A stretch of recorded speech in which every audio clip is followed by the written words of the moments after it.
In this, I'll explain to you how age can play a significant advantage passing job interviews. And first of all, I'd like to demystify a number of fake issues about job interviews. First being that you don't have to be a speaker to pass job interviews. You may even stumble during that interview and still easily pass it.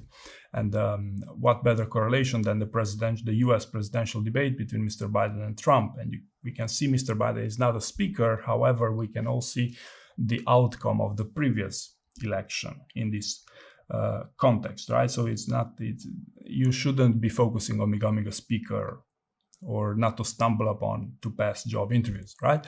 The second thing I like to talk about here is that younger and older candidates are equally likely to be pessimists or negativists, or even to have problems with energy delivering their answers. So again, this is not something that gives any significant benefits. Now, what does bring significant benefits for older candidates in job interviews? And simply try to focus on your strength, right, given by your context, right? The first thing you should focus on here is, as we age, we tend to become better planners.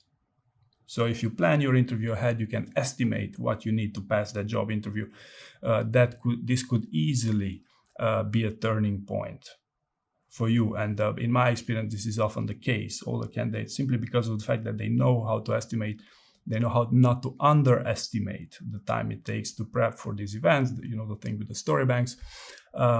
This often plays a significant and decisive advantage. Second thing here is being an experienced candidate brings you a lot more experiences that you can put on the table in a job interview. And quantity has a quality in itself. If you have so many stories you can choose from, and in a job interview, this behaviorally speaking, the candidate with the best story wins, then you can eventually pick from those 30 stories. You have the best stories and make a significant difference for the purpose of job interview.